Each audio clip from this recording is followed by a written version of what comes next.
Hello? Just speaking with Ms. Williams, and I know that Officer Coley had come out and spoken with you a little earlier. I believe so. And she was speaking with you in regards to apparently using the megaphone. And I think she said, well, she did. She told me that she shared with you that you needed to get a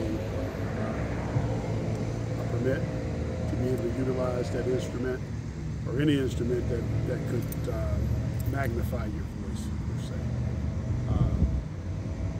Ms. Williams is sharing with me that the property adjacent to the brick wall is private property.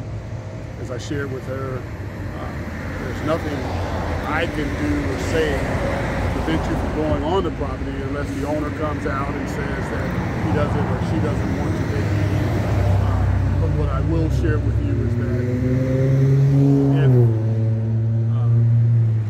if it's being reported, we get called out for a particular disturbance, and that's witnessed by us, and of course we'll take what necessary measures we will need to take at that time. So I would simply ask, one, adhere to our city ordinance as it relates to your instrument, and as it relates to you addressing your concerns with whatever the reason why you're here, that it be done within a way that it's not disturbing the other businesses that are open. Okay, and you need to make sure that my right to free speech is not violated. So I have the right to project my voice. If I don't use the megaphone, I can project my voice with and be perfectly fine according to Georgia law. But when it comes down to the megaphone, it's not against God's law to use loud sound to try to rescue people from being murdered. And so when you try to interfere with that in an unjust way by requiring a permit that God doesn't require, you're acting unjustly and you're violating God's law. You're not acting in line with God's law, but that's your job. God says, seek justice, love mercy. So I understand that that's your truth. There's only one truth. There's not. There's. Your truth. It's not. It is the truth. Okay. But as it relates to the laws of the land and the particular ordinance that's here in Forest Park, the city of Forest Park, Georgia, that instrument cannot be used unless there's a permit. And then it has to be used in a way that it does not disturb any of the businesses that are in this area. And as it relates to you projecting your voice, you're right. That's your First Amendment right. But not to the point where it's causing a disturbance. That's incorrect. If that is witnessed by police, one of my officers, corrective measures will be taken.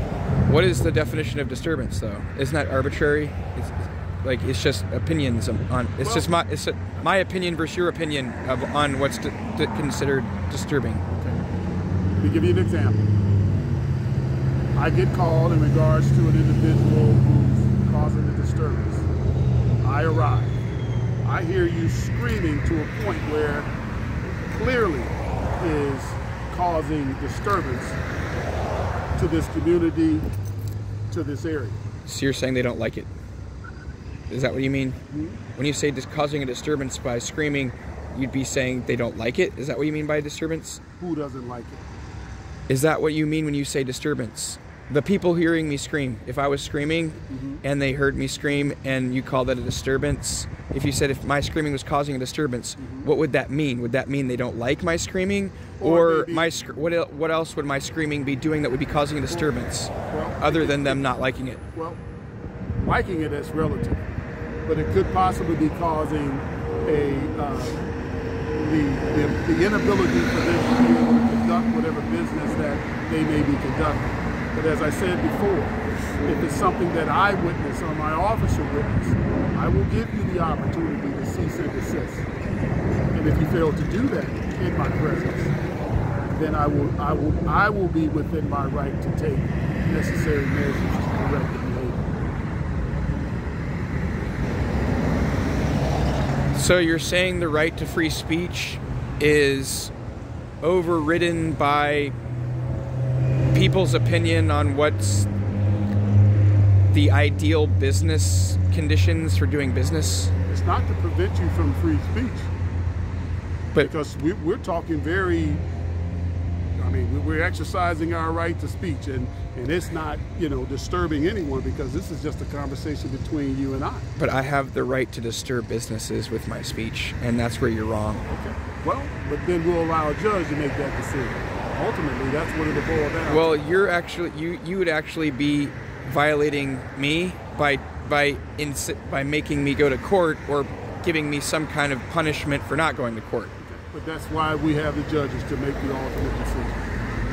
But it's not in line with God's law, right? It's that God doesn't say that there's a penalty you should give someone when they disturb someone with loud sound. So ultimately, your ultimate source of authority is not God's law. It's men's opinions. And you see how arbitrary that is? It's just whatever a bunch of people said, this is the way it's going to be, then other people get tyrannized by that. But as you